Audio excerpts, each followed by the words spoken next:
0562. Miss Amy DeVito.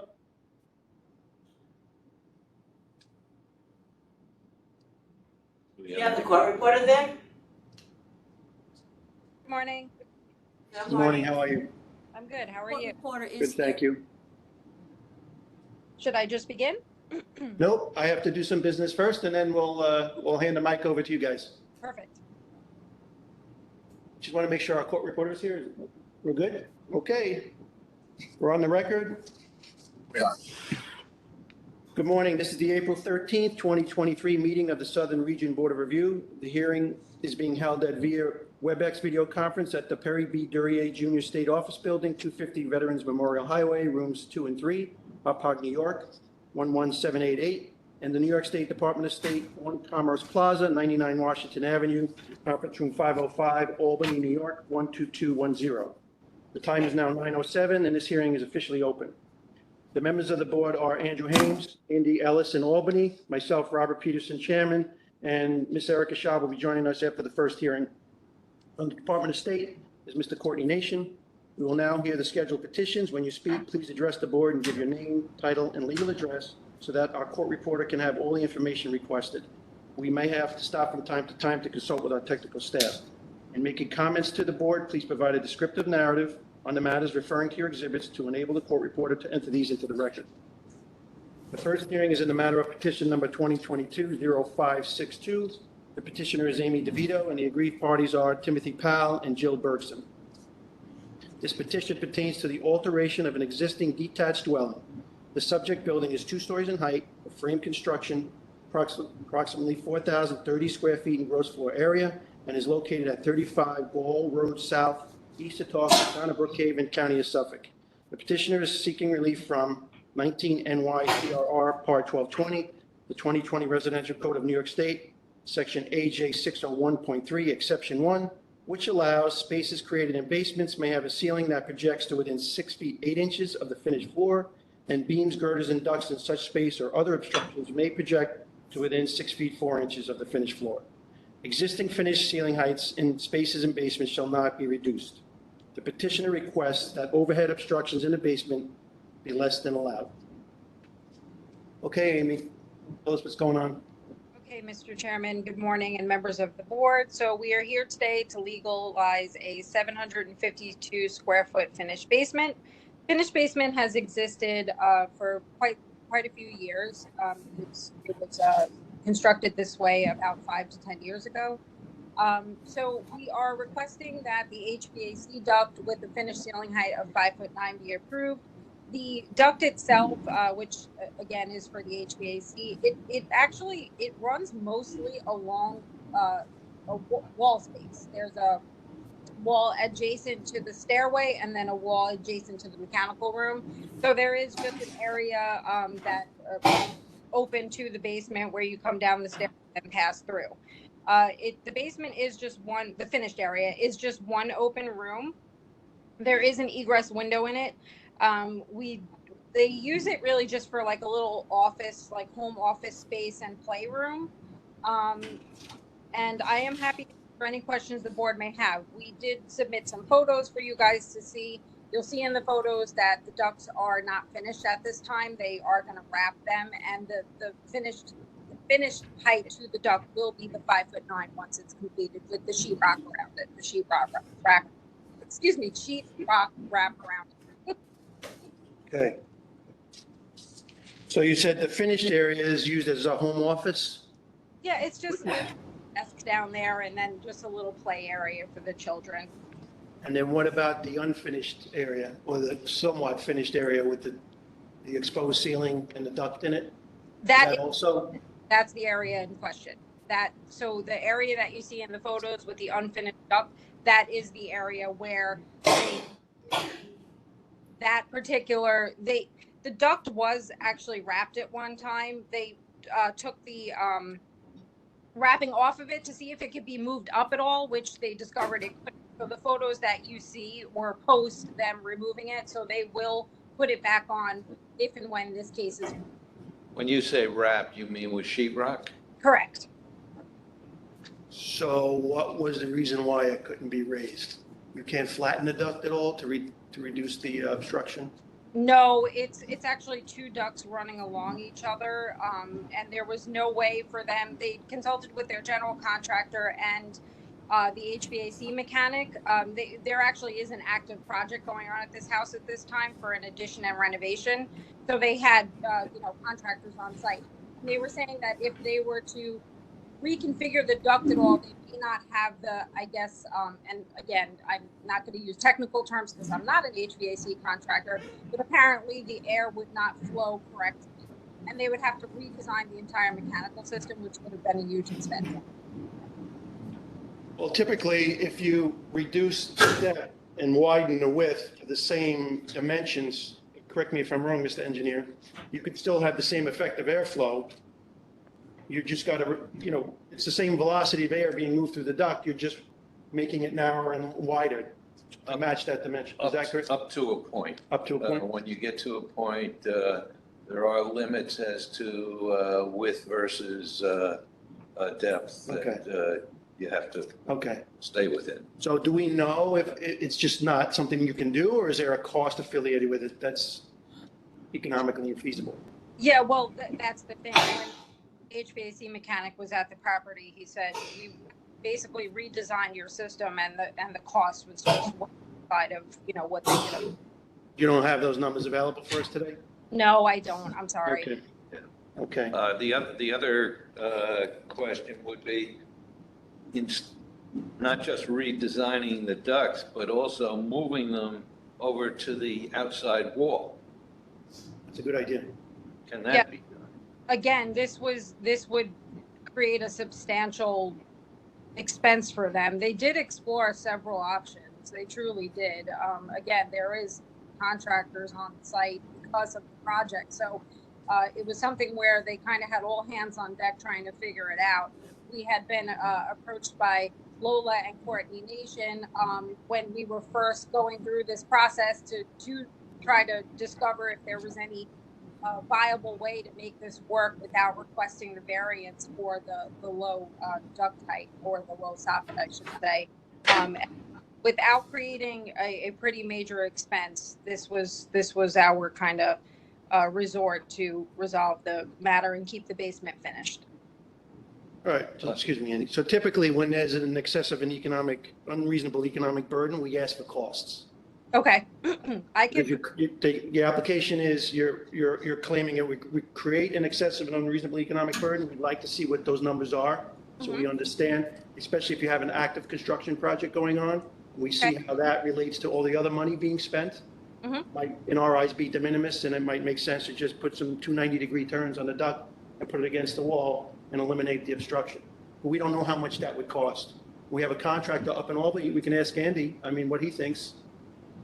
Andy, if we had it's a better condition to have a soffit against the wall rather than down the middle of spaces. What do you think something like that would run? I agree, and, I think either, it would be a couple $1,000s. In the overall scope of the project, I don't think that's excessive. I think the only issue I see is possibly, mechanically, is it okay to move it all the way over there, and are they still going to get the airflow? I don't think moving it is, in my opinion, an excessive economic burden. But again, there's only partial pictures here. I can't really. Yeah, I understand. I would like to see the dimensions of the ductwork to make a better assessment, but we have pictures of it covered, so I don't know. Yeah, and as an architect in me, I'd like to see the first floor plan to see how it's actually, Relates. the spaces above it. Another question, I think, let me say, one of our concerns, or my concern, is that when you're coming down the stairs and you make that left turn, the first thing you hit is the beam, which things could be done about that, but that's not terribly bad. But then you're hitting an even lower obstruction with the ductwork. That's why I think our big concern is with the ductwork. Another question, though, is why is this is in a heated space down here. Why is it why is the ductwork insulated? Yeah, It seems you could save some, I don't know how much, but you could save a little height by removing the insulation from the ductwork. Well, well, first of all, let me just, before I answer that question, let me just clarify. The duct work width is 3 feet, okay? There was a question about that a few minutes ago. That is on the plan. It's 3 feet in width. It's also, it's not only was it an issue with cost to redesign it, but I don't believe that it was efficient to move it anywhere than where it is, because the central layout that it has to then have airflow to the proper vents on the first floor of the home, which obviously then lead up to the second floor. So, and I could get a letter from the HVAC contractor and or general contractor to just explain why moving it and or relocating it was an issue. So it's not just cost, it was also just the technicality and logistics of moving to another location. Then to answer your question, so the insulation around to prevent air leakage for efficiency of the system to operate. Insulation should not be there to prevent air leakage. That's what you No. use duct wrap for, Yeah, it is. yeah. and tape, Duct seal. and sealant. The insulation is there to insulate it. And insulation is not required in a heated area. Correct. So again, I'm not an HVAC contractor. I'm just going based on, my experiences with this, particular situation, and also what has been communicated to me, in my quest to seek answers on, the situation down in the basement. So what I can do is reach out to the HVAC contractor and general contractor and have them prepare a letter with, explaining the logistics of moving the system. We can also address why it's insulated, and then also cost to reconfigure the system and submit that to, I suppose, Lola. That would go to Lola. Yeah, let's finish up our questions, and then we could circle back and address that if we're going to actually adjourn it or try and find some middle ground. Would your clients be amenable to getting that duct to 6 feet? Well, I can't really answer that question today, because when we were exploring this, moving the duct to be smaller at all. So you mentioned the width. There's this efficiency ratio between depth and width. Mm-hmm. I'm not an HVAC designer or an engineer, but There's also, it seems like there might be a solution to the problem. there's also savings in depth with the removing the insulation too. Yes, Yes. whatever that is, it's an inch or whatnot, and then you might lose it when you wrap it with drywall again.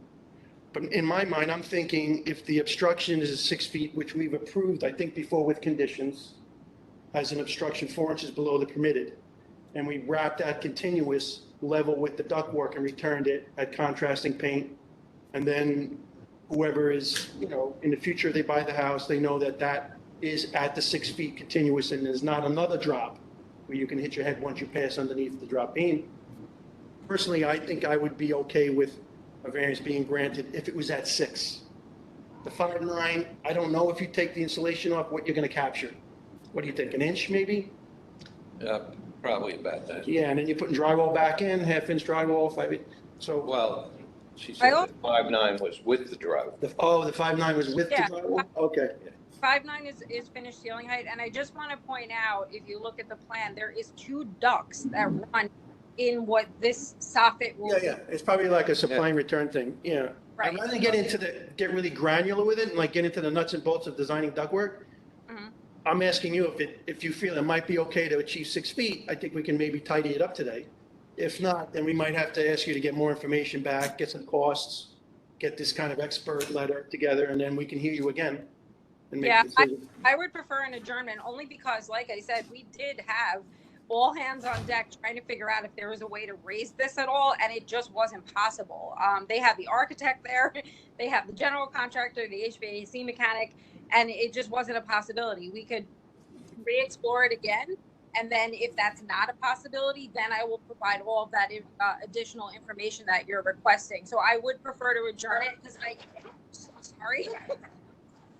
Okay, So sorry. I, I prefer to adjourn it so that we could discuss it further. okay. Andy, you have a question up there? yeah, I have a couple questions. Okay, It looks like there's two openings underneath the girder, one behind the stairs, is that correct? Just Is give me, there a passageway? Yep,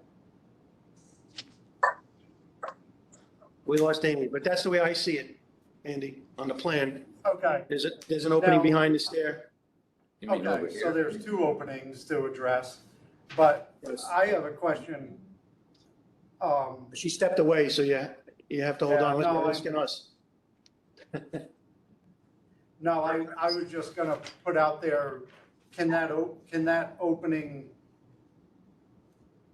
I apologize. No problem. okay. So when you're looking at the plans, to the left of the plans, before it goes into the crawl space, it looks like the ductwork goes into the crawl space. Instead of changing the entire ductwork, can the ductwork be changed in a partial opening? Let's say it's 4 foot wide instead of the width that it is. Can the ductwork be changed just at the end of the run, going into the crawl space and close off where it's shorter? And then maybe you can get some head height out of the end of the run instead of the entire run. That's the way I look at it. Yeah, that's actually something that I don't think was explored. So it's definitely something on the table to discuss for sure. I mean, Okay, I'm with everyone, if we could get it to 6 foot and some conditions, and it's in a smaller opening Hmm. where you can downsize the ductwork at the end of the run, and it probably be a little bit more feasible and cost effective, because I assume in the crawl space that ductwork is not the same size anyways. Yeah, It probably gets reduced. there's no detail on the plan about the ductwork. Yeah. Also, I'm not really sure, but Yeah, I've been taking notes on everything that you guys are saying, Yeah. and I'm obviously we'll discuss it. I mean, when we come to you guys, we realize that we're trying to appeal an important code. So anything we could Sure. do to try to make it better is obviously our goal. And then if we're left with no feasible option, then we can discuss that in the adjourned date. Mr. Ellis also brought up when you stepped away, the opening behind the stair, to the left of the stair. That's also an obstruction issue there, right next to the mechanical room door. There's an opening going into the other side of the, Sorry, yes. Hmm. okay, is it the same obstruction, the 5'9" Yes, it is. and the 6 feet? Okay. Correct. Maybe just ask your clients, maybe it's something that we can close up or put a door there or something. Yeah, sure. I don't think that would be an issue. As a suggestion, not to say it's being mandated right now, just as a conversation piece, yeah. Or another area where you want the duct up. so- or another area where you want the duct to compress, yeah. Yeah. I don't Any think other- with that, putting up a wall there. Okay. One thing I didn't ask, you said it was done 5 to 10 years ago? Hmm. Was it done with a permit? Was it No, done- yeah, this was improved without the benefit of a permit. And to be quite honest with you, I'm not sure if this was done prior to my client's ownership or if they, did it this way when they purchased. I That was could, my next question, yeah. yeah, So this is also a maintained approach for the basement, the finished basement? And Yeah. the building department asked you to put the egress window in, egress well? Is that something you're offering up for this application? Excuse me? The egress window exists. It exists? Oh, it looks somewhat new in the photos. So I thought maybe somebody asked you to do it, the building department or something like that? Yeah, I think that they installed it when they were working on the renovation project in the upstairs part of the home because they had contractors on site and, for safety purposes in general, they want to have the egress window. They do have children. Okay. And then we have the mechanical is fuel oil, it's not gas, right? Yes. Do we know what the enclosure is around that mechanical room? The type of construction on the petitions? The door says it's 1 hour. 1 Yeah. hour fire door. Yep. Obviously, framing and sheetrock, and then they have the fire rated sheetrock near the boiler, and then there is a fire rated 1 hour. Okay, but the enclosure around the mechanic room, you think is a fire rated assembly? Is it a 1 hour, or is it just regular drywall, like half inch? It's mostly regular drywall, but closer to the boiler. I think it's within 18 inches. At least the town enforces that is the 5/8 fire rated sheetrock. You're looking on the ceiling. Correct. And Yeah, that's the old code. I'm talking, sometimes we grant variances, we ask you to have a fire rated enclosure around the mechanical area where there's fuel producing equipment. So the door says 1 hour fire door, but I was just asking about the rest of the enclosure, the partitions. So that might be a condition of an approval where you need to upgrade that partitions to be 1 hour.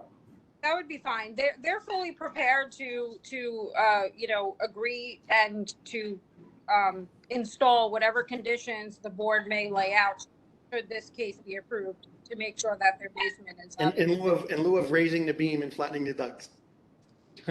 Right? We're gonna Maybe. fix that. Okay, thanks, Amy. I don't have any other questions. Andy, you have any other questions up there? No, I'm good right now. You want to make a I'll, motion right here? I'll make a motion that we adjourn the hearing. Okay, Andy, can I get a second? I'll second. Okay, all in favor? Aye. Aye, so we'll see you next month. I Okay, think it would be also a good idea if you have the architect present at the hearing too. absolutely. I will ask. It requires the architect to make any design decisions. Perfect. Yep, I will ask him to join us next time. Okay. Thank you very much. Thank you. Have a good job day. today. You too. Take care. Bye. You too. If, Can we take a quick break? Go off the record now? Yeah. Go back to Don't mind if we, deliberate? Go back to the delivery. Andy, we're gonna go back and deliberate and set up for the Okay. next one. Go get a. Are we muted?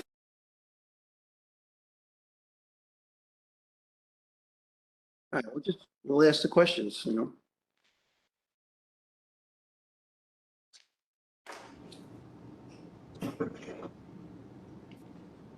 Okay, good morning. We have 0595, John Wayberg, PE. Maybe your mic is on, off? Can you guys hear me now? There you go. Good morning, John. How are you? I'm a combination, I think, of my phone and my video here, so. All good. Audio isn't great. I'm having problem hearing Mr. Weiberg. You having a Okay. problem? It's not great audio, but we'll give it a shot. Okay. Okay. Okay, on the record, second hearing is in the matter of petition number 2023-0595. The petitioner is John Wayberg, PE, and the aggrieved party is, and I apologize for the pronunciation of the name, it's Somajit Mandel. This petition pertains to a detached one-story, one-family dwelling of wood frame construction. The dwelling is approximately 1,420 square feet in total gross floor area and is located at 401 Wiseham Avenue. I think it's either Seaford or Merrick, Town of Hempstead, County of Nassau. The petitioner is seeking relief from 19 NYCRR, the 2020 Residential Code of New York State, Section AJ 801.2. I'm sorry, part, did I say that correctly? Okay. AJ 801.2, which states that additions shall comply with the provisions of this code. Except where required by this section, unaltered portions of the existing building shall not be required to comply with this code. And 19 NYCRR Part 1220, the 2020 Residential Code of New York State, Section R322.2.2, which requires that enclosed areas, including crawl spaces that are below the design flood elevation, shall, 1, be used solely for parking of vehicles, building access or storage, and 2, be provided with flood openings that meet the following criteria and are installed in accordance with section R322.2.2.1. The petitioner wishes to construct a small habitable addition that is structurally connected to the existing dwelling and is below the design flood elevation. Okay, John, you're up. Okay, thank you for being here. So we have a 1,400 square foot, one-story house on a slab in the flood zone, as you said. Base flood is 8 feet, design flood of 10 feet. The existing first floor is at 5.8. So in order to bring this 80 square foot addition for the bathroom, there's only one bathroom in the house right now. In order to bring it up to design flood, we need 4 feet, over 4 feet to get from the bedroom to the bathroom, which is impractical from a physical standpoint and a safety standpoint to build that into an 80 square foot addition. So we're asking for relief for this 80 square foot addition. Where did that go? Is that a problem? So get rid of that. Yeah, you're speaking slowly, but you just have an echo.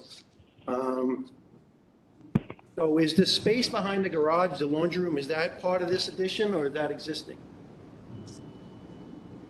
No, we're actually taking a small section of the garage to relocate the laundry. So the laundry is currently in the utility room, which is, again, not ideal. So we're trying to give them a space, a separate space for the laundry. Okay. Yeah, it's a little difficult to ascertain what's new and existing on the drawings. So it's the 3-piece bath portion, the 8-foot 1 by, what is that, 10-foot 2? Correct. Yeah. The new addition is 8 by 10. Okay, and it's a slab on grade construction to match the Correct. same level as the house? Correct. Okay. So slab on grade, is there a footing, there is a footing on that? Yes. A foundation footing? How far is this from the water? There's no site plan or any location map? Hold on one second. Let me just call up the flood zone map. It's actually,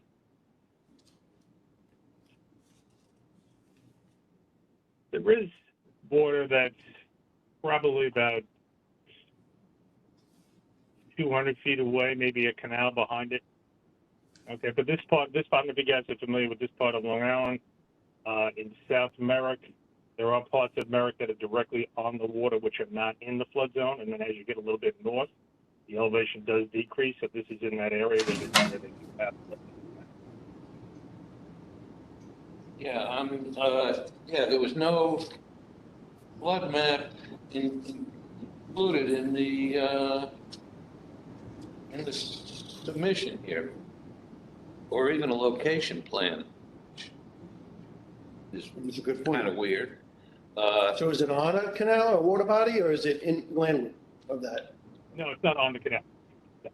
So It's your several estimate, blocks from the canal. I'm sorry, I missed that, John. And as per NFIP, there was no flood loss history on this as of April 22. There was no flood loss History. on this. Okay. Did they sustain any flooding during Sandy? I believe they did, but I don't have the detail because I was not there. But I believe there was some flood.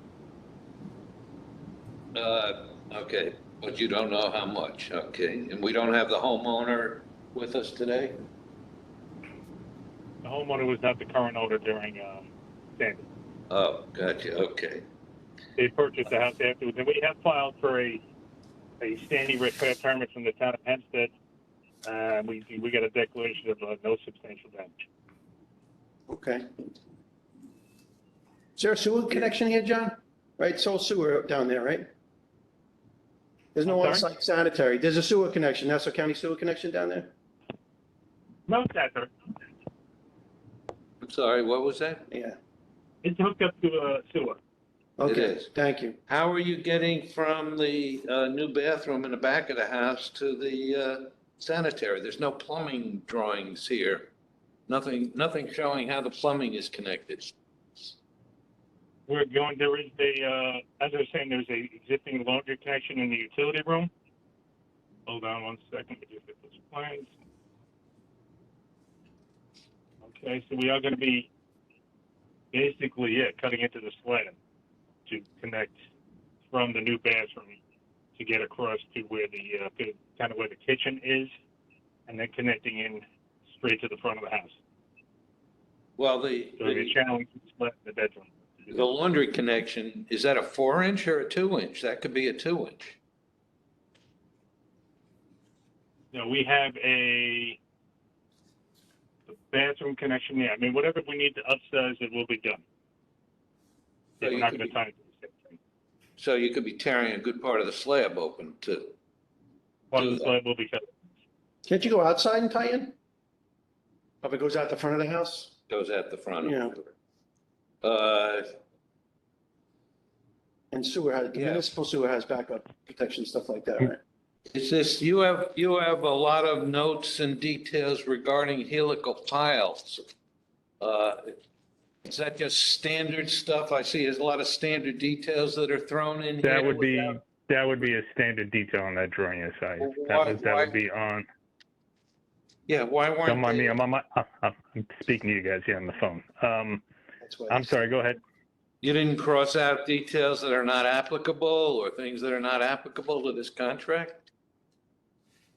Let me You look just here. threw in a lot of stuff, That's a yes answer. Yeah. So what's applicable? I think that's the Yeah. question. no indication of what's applicable and what isn't. Well, there's a little No, foundation. those Go ahead, John. standard notes, I'm sorry, gentlemen, those standard notes were included on there, and yes, you are correct. If there was a comment about a pile, there is not a pile on this job. You are correct. So I can amend that. That's not a problem. So it's a conventional T footing? Is that the little detail you got on Correct. drawing A3? Okay. Correct. Yep. And how is that tied into the existing foundation? We will be dialing in. Yeah, that's in the note, Mr. Haynes. Mhm. right there. It's just covered, so. Yeah, it's not a So detail, all it's in the note. plumbing, all the electrical, and is just covered by notes, nothing shown. To be honest, generally, we're not showing extensive level of plumbing work on these drawings because a lot of that is determined as we're in the field. But I mean, this will be, if that's something that need be, we can certainly do that. Doesn't the building department require a plumbing riser diagram? They should, Town of Hempstead. They probably will, John. Yeah, I'm not saying they will not. At this Yeah. point, we're following. We knew we were going for the variance. We will be producing that plumbing riser diagram, and to be honest, that is sometimes it's not mandated, but most times it is. Is it, have these plans been reviewed by the building department yet? Well, he said the local code official is not opposed to the granting of the variance, so they did the questionnaire. So there must have been some level of review. Maybe prior to permit issuance, there'll be more extensive Correct. details required. Now, doesn't the code require that everything below the flood elevation be waterproof materials? Yes, it does. In general, and that's the What do you mean in the in bathroom we all general? built with. No, I'm saying because this house, in general, I'm saying this house is built below the 5.8 elevation is below the base flood, obviously, right? So this house has not been reconstructed with flood resistant materials during the No, but the it new was built- addition, One person at a time. okay, Uh, but the new addition is required to use flood resistant materials below the, correct. DFE pen. DFE pen. Correct, and that's the other benefit to having the bathroom is that we are built with flood-resistant materials. We have ceramic tile, we have porcelain fixtures, so that is the The substrates, John, the framing, all that stuff. So that'd be something that would be in the decision. yes, So the sheet rock would be, below that elevation would be probably cement board then? Yeah, I would say we do cement board below the elevation required. Yes. What did you show on the plans? Again, I don't have it on here at this point because this was going for the variance. We knew that we were not, no matter the level of detail on here, for those details were not theoretically relevant to this point because we're just kind of getting a variance for the elevation at this point. Yeah. they Certainly, don't know if you guys are okay with this, if the board approves this variance, those details will be included on the plans moving forward. All right, so based on what I see, you got 2x6 studs at 16 inches on center. So it's more of a structural section, not really the assembly type of detailing. Correct. So there would be, those requirements for flood resistant construction at the 4 feet or whatever it is, 4 foot plus. Yeah, that also means all electrical will be above that elevation 10 also. Correct. Yeah, it would make sense maybe to do CMU up to that point, but, so you're amenable to that? If that's something that's required in a decision, that's something you can achieve easily? It's not a hardship? Okay. Any other questions from the board members? I'm good. No, you asked mine. Thanks. Okay. Andy in Albany? I'm good. All right, thank you.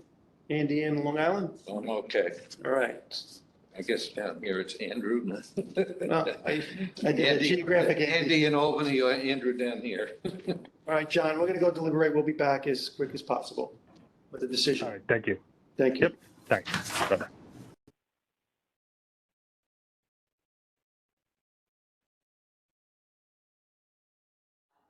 It's kind of, what the hell? Everybody's got their own thing and who cares?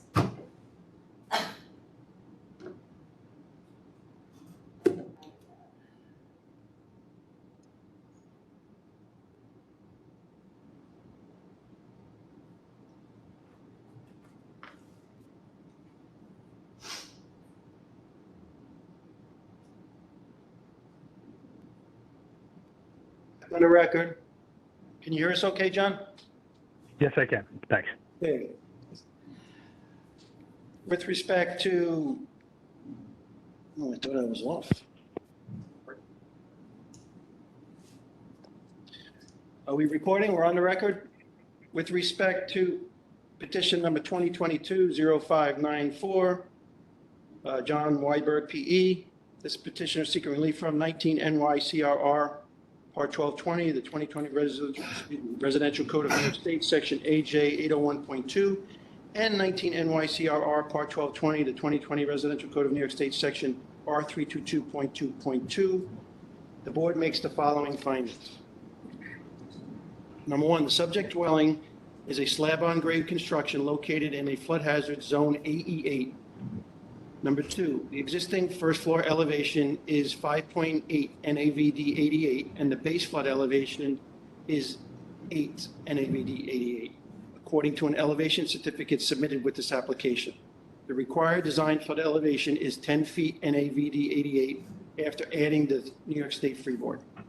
Number three, the petitioner wishes to make a relatively small 82 square foot one-story addition to create an additional bathroom for the dwelling. Number four, this addition is not considered a substantial improvement by itself or coupled with any other incidental construction taking place with this permit application. Number five, compliance to R322 of the Residential Code of New York State would require elevation of the floor of the small addition 4.2 feet above the current floor elevation. This is impractical as the floor elevations need to align.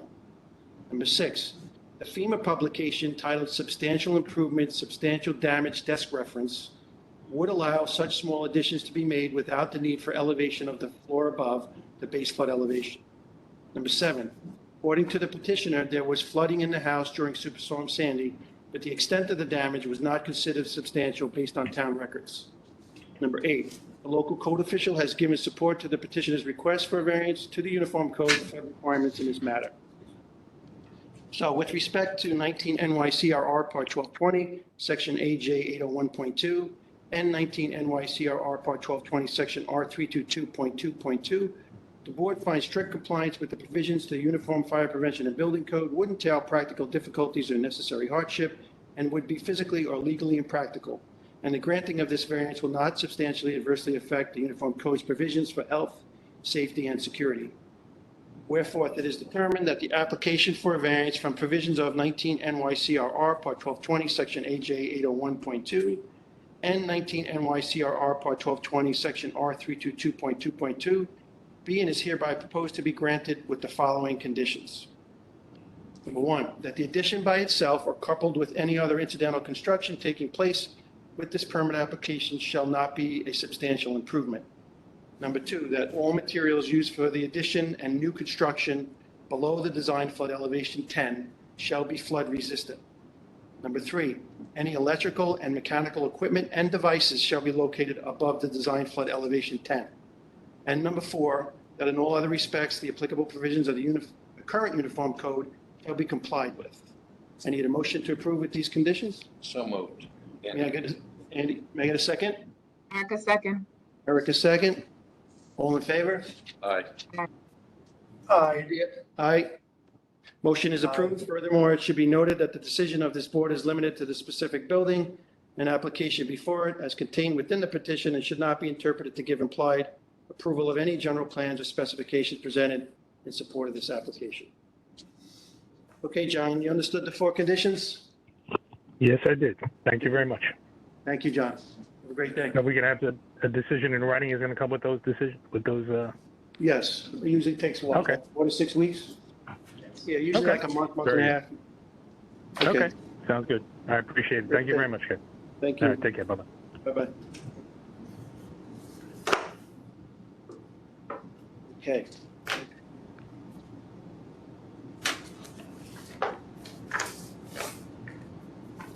Mr. Brady. How are you, sir? I'm very good, thank you. You're a little low. I have a second microphone that I can attempt to use if I'm not loud. Yeah, I don't think the present audible is going to work for the hearing, so, All right, let me try this then. okay. Is that any better? Yes, much better. Okay, great. Better.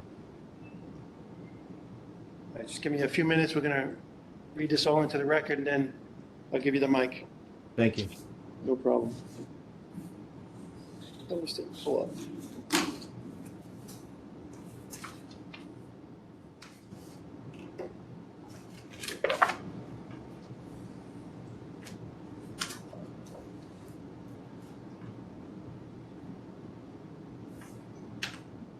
Okay. Okay, we're still on the record? Okay. The third and final hearing is in the matter of petition number 2023-0121. The petitioner and the aggrieved party is Mr. William Brady, architect. This petition pertains to a two-story detached one-family dwelling of wood frame construction. The dwelling is approximately 2,300 square feet total gross floor area and is located at 268 Shore Drive, Oakdale, Town of Islip, County of Suffolk.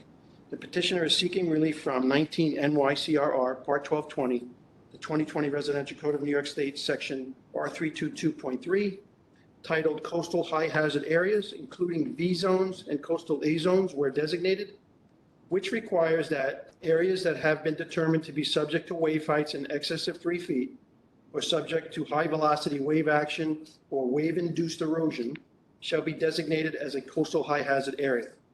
Flood hazard areas that have been designated as subject to wave heights between 1.5 feet and 3 feet or otherwise designated by the jurisdiction shall be designated as coastal A zones. Buildings and structures constructed in whole or in part in coastal high hazard areas and coastal A zones where designated shall be designed and constructed in accordance with sections R322.3.1 through R322.3.10.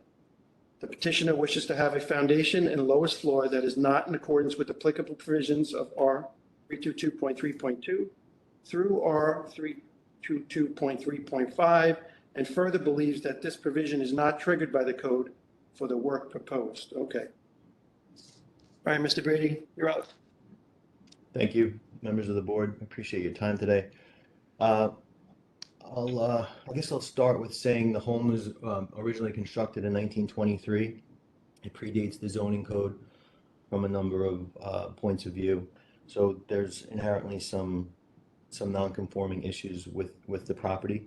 Let's see. So my I guess originally my disposition or my approach to this was that I felt based on my assessment of the code that it allowed for the replacement or raising of the foundations in this AE5 flood zone, and that we did not need to be held to the higher standards for the coastal A zone because the work doesn't constitute a substantial improvement.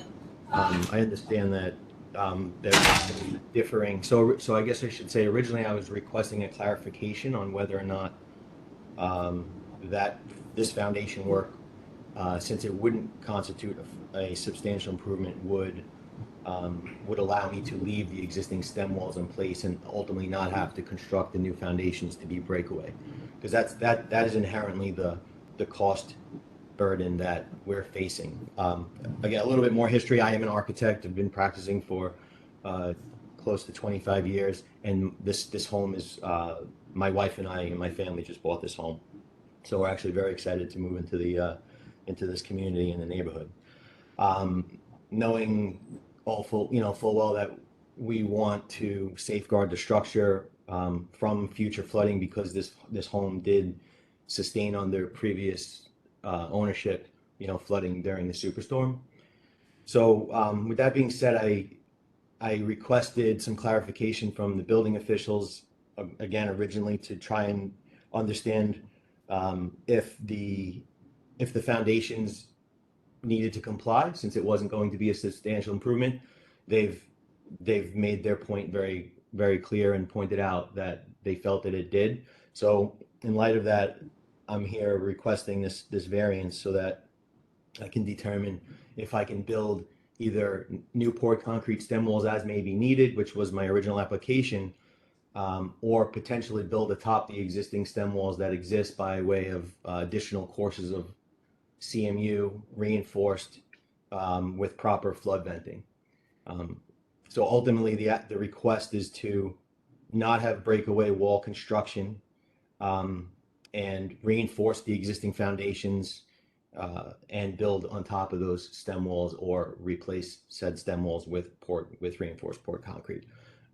There's a small piece of that I felt need to be considered relative to the site design because of how the property is graded.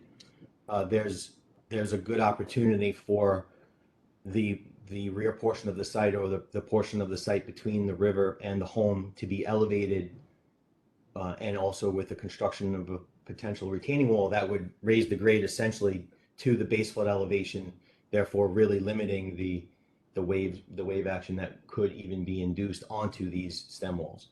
I could probably keep talking, but I think it's probably a good point for me to stop. I didn't want to interrupt you, but first off, we appreciate the comprehensiveness of your submission. Thank you. I completely understand what you're asking for, and I mean, there's two roads this can go down. Do we want to talk about the merit of the variance request, or do you want to appeal the code officials' interpretations? I'm inclined to just move forward and look at the content of your submission and take it from there. Okay. I'm looking for the path of least resistance, just to get an approval. Ultimately, my end goal is to have the stem walls and not have to do breakaway.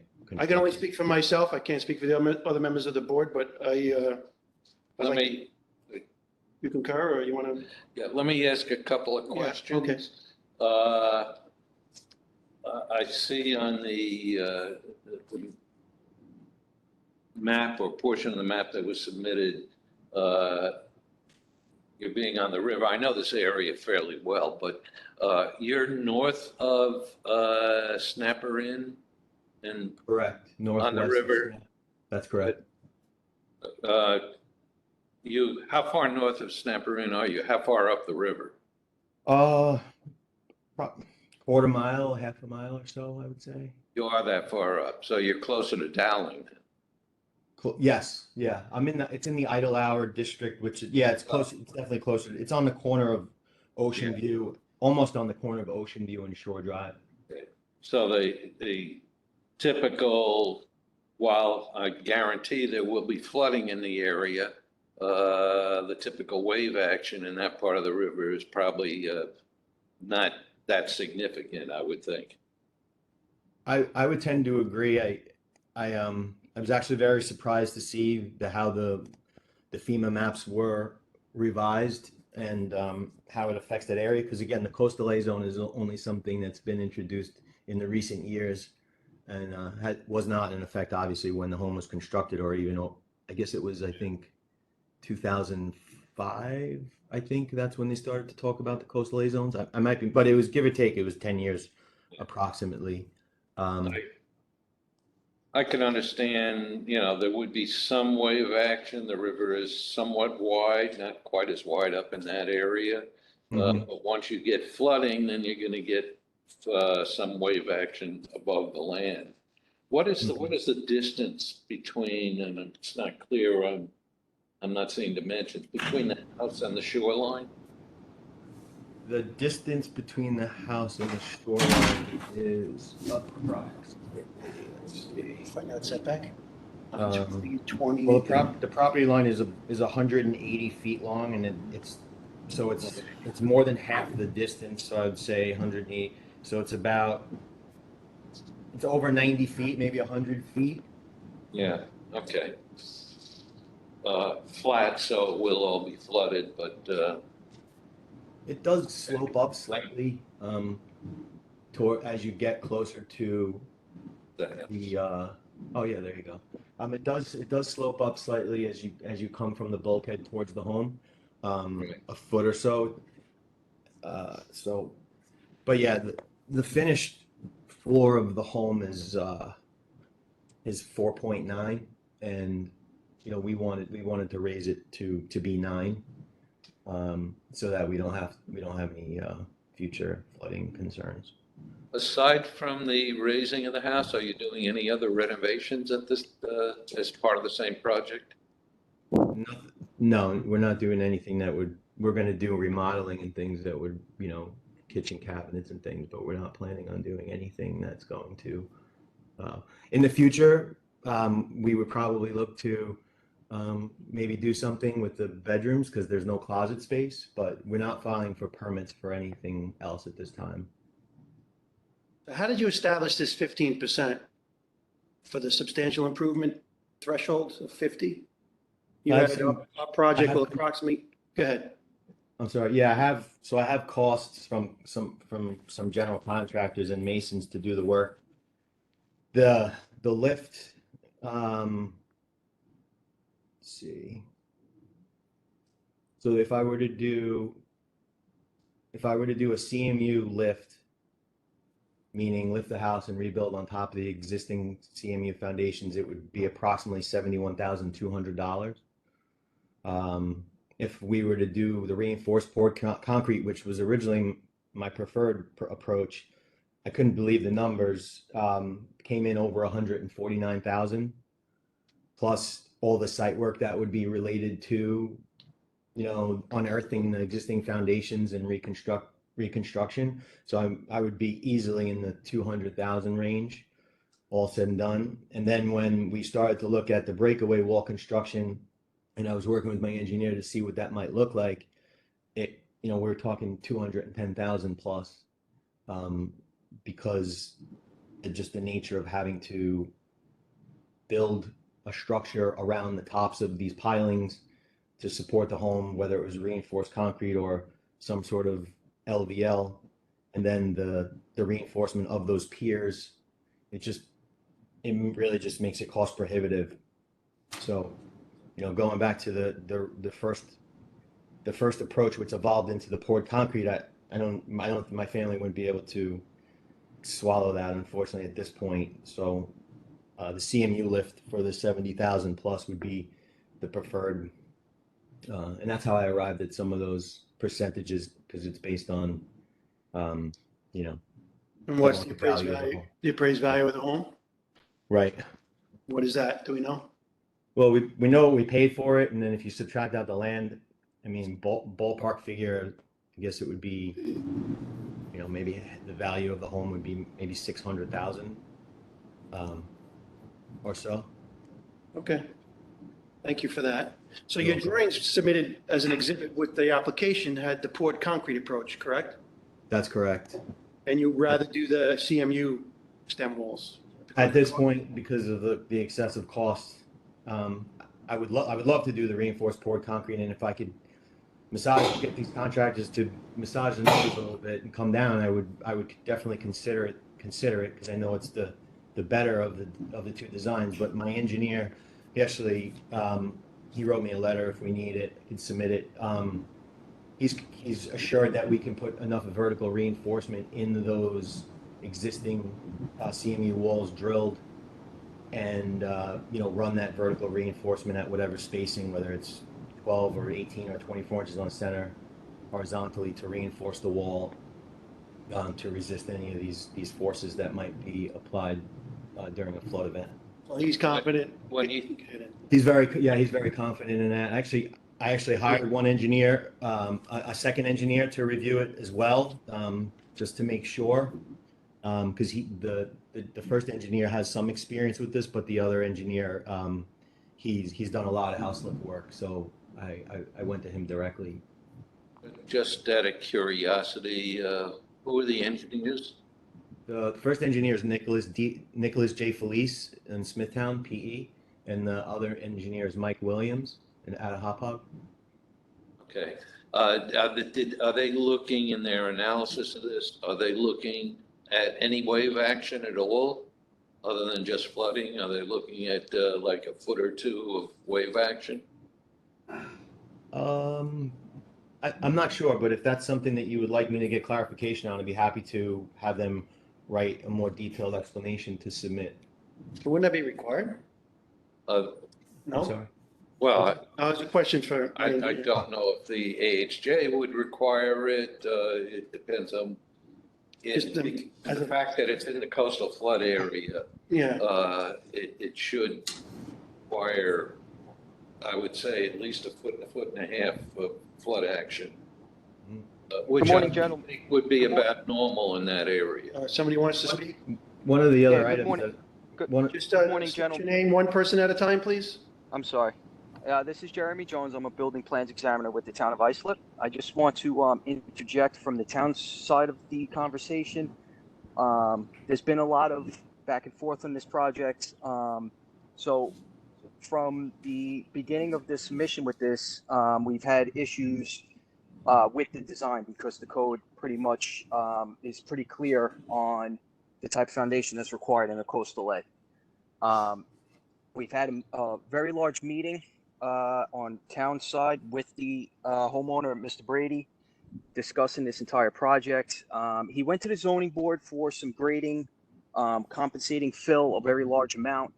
He was granted the approval by our zoning board, but before he went to the board, our zoning department requested that he go and talk with engineering before he submit with the zoning board. So he did get an approval for what he was requesting from the zoning board, but that approval is contingent upon our different departments' approvals as the application progresses.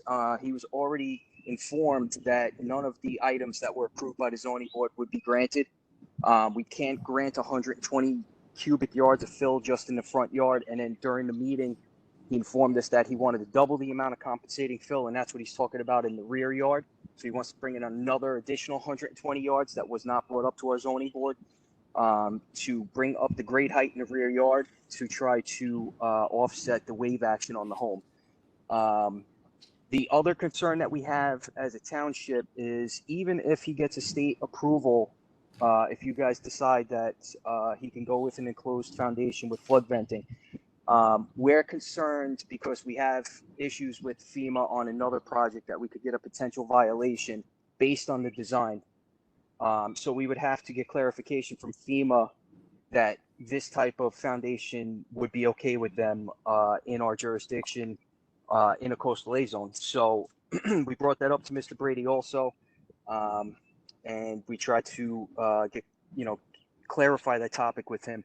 But we're sitting here today just discussing his original submission to us. Let me ask Courtney, if we grant the variance to this type of foundation, does FEMA have jurisdiction to override that? FEMA controls purse strings. They might penalize the town or, in terms of financially penalize them for not complying with their flood requirements. Now, they do have a variance consideration. I don't know if the town has set up any kind of variances. I think most FEMA variances will come to our board for determination and not to an alternate town, variance board. Right. I guess the town can object to a variance, that if we decide that we are going to overrule the town's objection, then maybe they can say FEMA, hey, we didn't do this.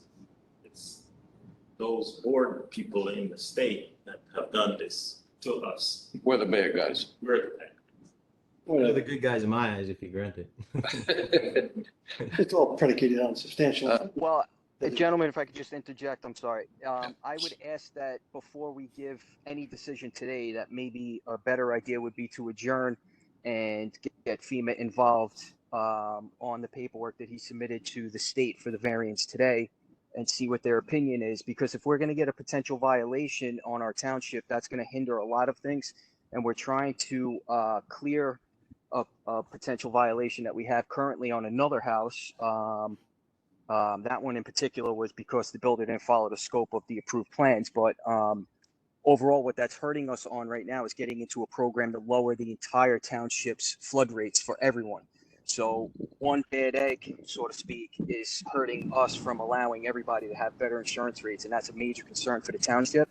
I understand, Mr. Brady's concern of cost, and we had the meeting and we discussed an open peer foundation, and what he proposed to us at that point was preliminary, but the plans, in my opinion, still were not code compliant for a coastal A or a VE zone. But he went back to his original design for this hearing.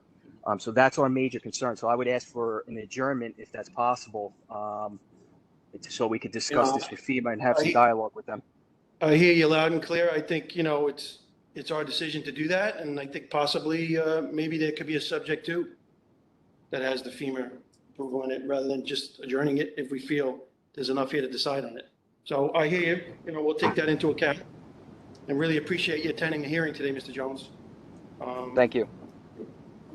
If I could just interject as well. My name is Robert Baza. Excuse me, one person at a time. Go ahead, Mr. Brady. My name is Robert Baza. I'm a Okay. from the town of Islip as well. Okay. And I just wanted to reiterate our interpretation of the substantial improvement provisions that Mr. Brady is alluding to for the variance. Our interpretation is that the substantial improvement provision of the code is for the existing structure. The way we're looking at the plans, the way they're being presented to us, is that the foundation that he's presenting is a new system, is a new structure in itself. And in such, in accordance with Appendix J, new structures and systems that are constructed need to meet the provisions of the code. The substantial improvement aspect of Appendix J is going to say that although the cost of the new foundation does not exceed 50%, since the cost of the foundation does not exceed 50% of the value of the dwelling, the rest of the house doesn't need to be brought up to today's code. So I think that that's where the miscommunication or the interpretations differ between us and Mr. Brady, is that the entire foundation system is going to be a new system, and as such, we feel as though that needs to be constructed in accordance with today's code. The rest of the house obviously is not being altered or touched, so that would not need to comply, as it does not constitute a substantial improvement. So I think that's where a lot of there is some miscommunication between us and Mr. Brady. It's a disagreement. Yeah, I think, in general, we would agree with that interpretation, that, yeah, the foundation is new, but that new, the cost of that, does not make it a substantial improvement. And therefore, the rest of the house doesn't have to be brought up to code, but the new portion does. But that's why we're here, in terms of the potential for granting a variance to that, the provisions of the code that are being asked for.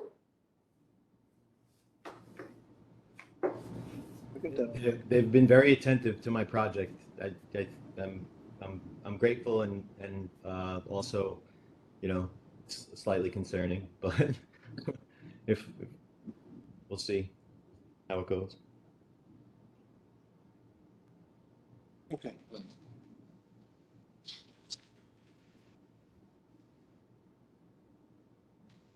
I don't know why it does that when I turn the volume. There's a little. May I just make one last statement? Yeah. This information was also relayed to Mr. Brady through some emails from Courtney Nation, where Courtney involved another New York State code official. So he's aware of this information from our township, and then I contacted Courtney Nation via email just to make sure that we were interpreting and reviewing the code the way the state feels it should be, and he agreed with us and then shared the email chain that he has been going back and forth with Mr. Brady over, and we seem to be in alignment with what we're talking about today.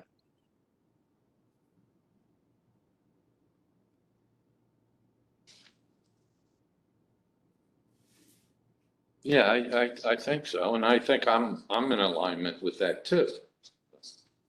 The whole question in my mind here is, I'm in alignment with that interpretation of the code. The question is, are we willing to grant a variance to those provisions of the code? And then I guess it brings up the question regarding FEMA, which is a whole nother issue that we normally don't get involved in.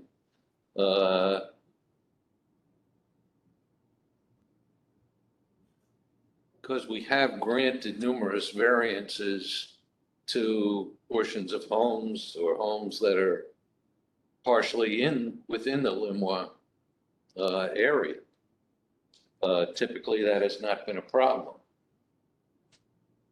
Yeah, that's my understanding too. And that's why I also provided that flood map that shows the southwest corner of the existing dwelling and how the Limois crosses the dwelling by approximately 8 feet. I felt like that was an important piece to look at, not saying that it's negligible from that perspective. It's not as if it's running across the entire home or the entire site. It's running through that one small corner of the structure, which is difficult from a perspective on how arbitrary those lines are actually generated, because they're not done based on actual topographic information. And that was when we had our meeting with the town of Islip.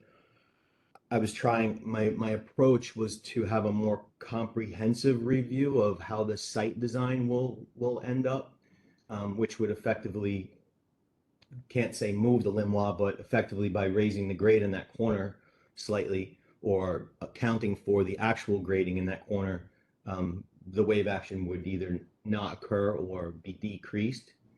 Well, as far as changing the grade and trying to move FEMA lines, that has nothing to do with our jurisdiction. sorry. That would have to. I'm sorry, Jeremy. I know you want to speak, but this is my application. I just want to finish my point.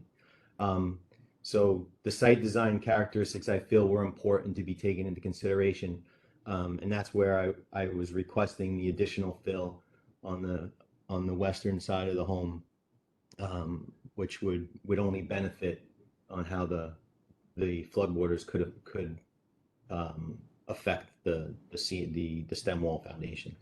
So there's good reason to believe in lots of literature in the FEMA guidelines, which I have tagged and noted, and about, allowable fill areas and these things and what's allowed from FEMA. I've scoured this information. I'm just requesting this so that my family can live in the home safely and that I don't need to spend an exorbitant amount of money. So that's my request. And I appreciate Yeah, everybody. you submitted your documentation. I think we have it, and really Okay. appreciate the municipality weighing in. Yeah. Can we talk about a timeline here? First, we'll start off with Mr. Brady. I mean, how long has this process been from when you submitted application? We had a timeline. It's really a thing of the past. My family's we sold our home in Brookhaven Township. We're going to be moving into the home in the next month and a half or so. So we're not going to be able to live. My original plan was, when we purchased the home at the end of last year, was to hopefully get permits and lift the home. But when we realized that it was difficult to obtain the permits because of these issues that we're having with the town of Islip, we postponed it. Not ideally, but we'll plan to lift it in the future. It's just not in the timeline. We have a newborn at home, and my wife and I need to be in the home by the end of May. So we're going to do our minor work, and we'll move in the future. We'll figure out when is the right time to lift the home.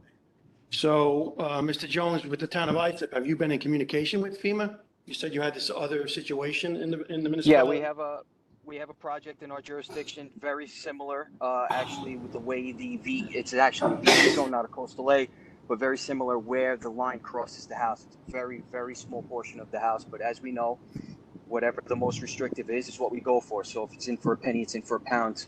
But outside of the plans that were approved, they went ahead and basically did an enclosed foundation in a VE zone, and that's what's creating the potential violation for us. And that's what we're trying to rectify now, which is going to create modifications having to be done to the home to get it to what we'll say is code compliant, and also have FEMA agree and get us back out of the potential violation. With in regards regards to go ahead, I'm sorry. In regards to Mr. Brady's comment in regards to raising the grade and moving the lines, we don't have jurisdiction over that. He would have to file a LOMA with FEMA to potentially change a grade elevation and get lines moved on the property. I'm aware of that. I didn't feel like I was at that point where I needed to file. I felt like it was something that, and a little bit more history. When we had the meeting at the town and I met Jeremy, the meeting was originally requested because I spoke to the regional flood manager from Long Island. And then he advised me that I needed to speak to my local flood manager. And then I was advised that it was the commissioner of the building department. So the meeting kind of grew in nature. I didn't realize I was really just requesting to have a meeting with the local floodplain manager to kind of discuss this comprehensive design, and and so I brought in like a potential site plan to discuss, but it didn't turn out to be very productive use of time. So my question before to Mr. Jones was there any proactive conversations you had with FEMA with regards to Mr. Brady's application? Since you're pushing to adjourn. No, at this point, no, because we're still up in the air about what the project was. And when he came in for the meeting, like I said previously, he redesigned the foundation. So when I got wind of the variance today, I asked Lola to email me the paperwork just so we were aware of what he was bringing to you guys to ask for a variance on, because we were unclear because we had two different styles of foundation proposed to us. Yes, the application hasn't even passed our intake process, so it's not technically an accepted application with us because of the back and forth that we've had on the project. He's having issues with every department in the township as far as what he's proposing and what we can actually approve for him. Okay. You mentioned the other project where you have problems, FEMA problems. Yes. That's in a VE zone? Correct. Is that over in Fire Island? No, no, sir. It's what we consider mainland. That's- I don't know if I'm allowed to discuss the actual address, but I can find out. And if the information is important, you guys, I can check with my supervisors and our FOIL team to see if we can forward you that information. No, we don't need that. I was just curious because this is an A zone. So Coastal A, which falls under the same Coastal requirements A. as a VE zone, yes. Yeah, but not as Right. severe as the VE zone. Correct. Well, when you read the code, it's the same code sections. Coastal A and VE are in the same code sections.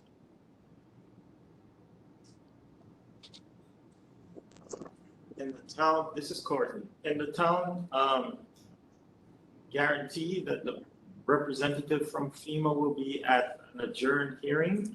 Let's say the board decides to postpone this until. Can I can't guarantee that they would show up to a hearing. We can put the request in and see what they tell us. I find this a little interesting because I've been requesting from the town who I could speak to at FEMA with regards to this to try to come up with a solution. So if there's a person that you guys have a contact with at FEMA, I would have really appreciated that. Well, the that person that we conversation. speak to is in relation to the project that we're having an issue with. I don't know if that's the point of contact for every application. I can definitely find that information out.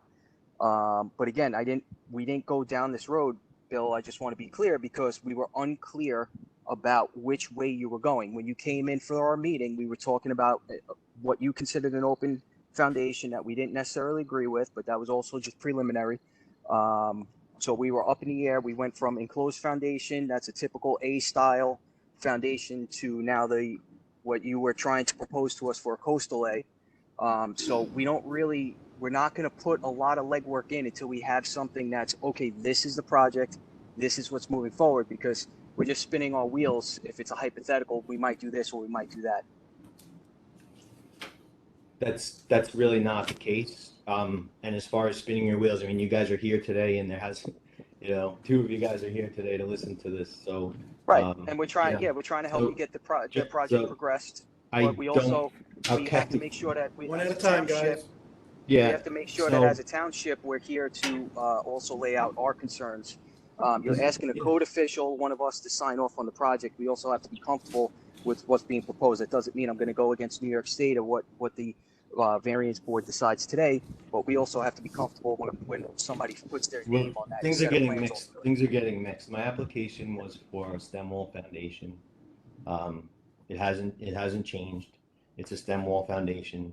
What I brought to the meeting was in an attempt to discuss what a breakaway foundation might look like, so that I can navigate your expectations. Now I'm foregoing all that and I'm submitting a variance. So that's where we're at. All right.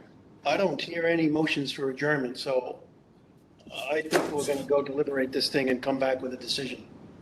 So unless anybody wants to make a motion, I'm willing to talk this out and come back with a decision. Everybody expressed their concerns. We got Yes. extensive details here, and we understand what this is about, and I really appreciate everybody's comprehensiveness. I think we could talk this out and come back with a decision, unless somebody wants to move to adjourn. No, Andy, Erica, I can we got enough make a here? decision, yeah. Okay. All right, if there's no other questions, we're going to go hash this out, and we'll be back with a decision. Thanks, everyone. We'll be right back. Thank you. Brady, Yes, sir. you got your lunch? You ready to go?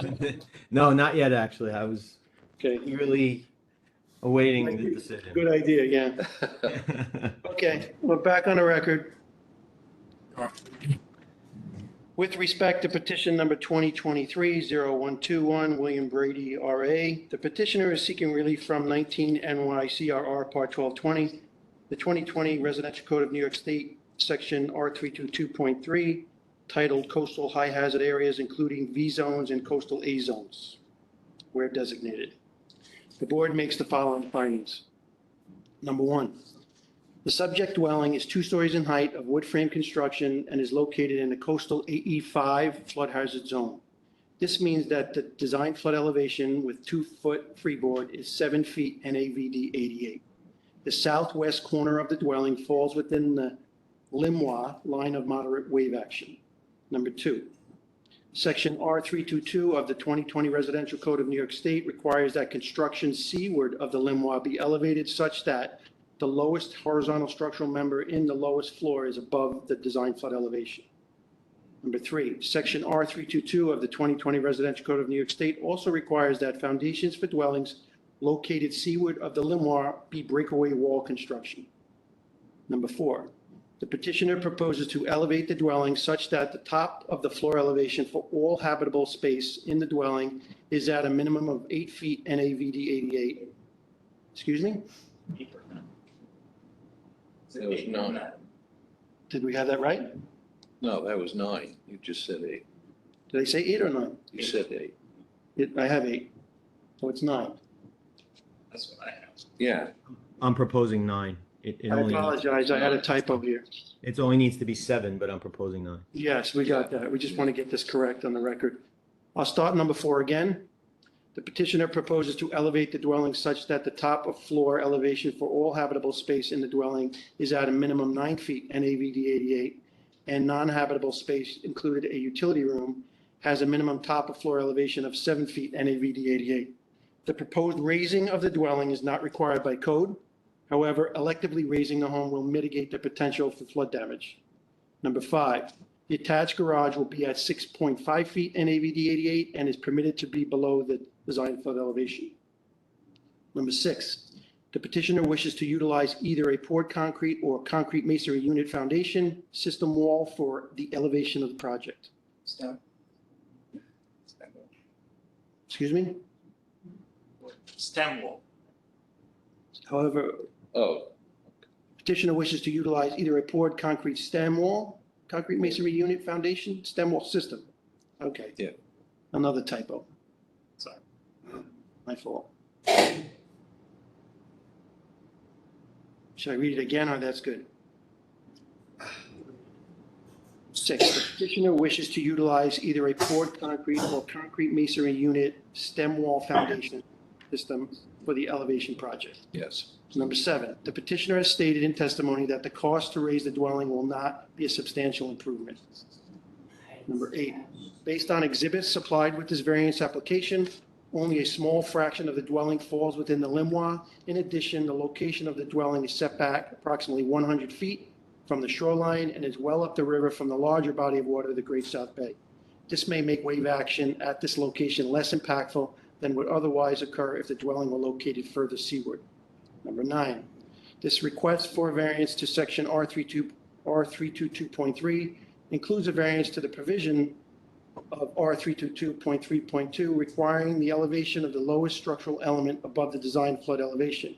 It also includes applicable variances to the requirement for breakaway wall foundation construction, such as at item 3 of section R322.3.5 of the 2020 Residential Code of New York State.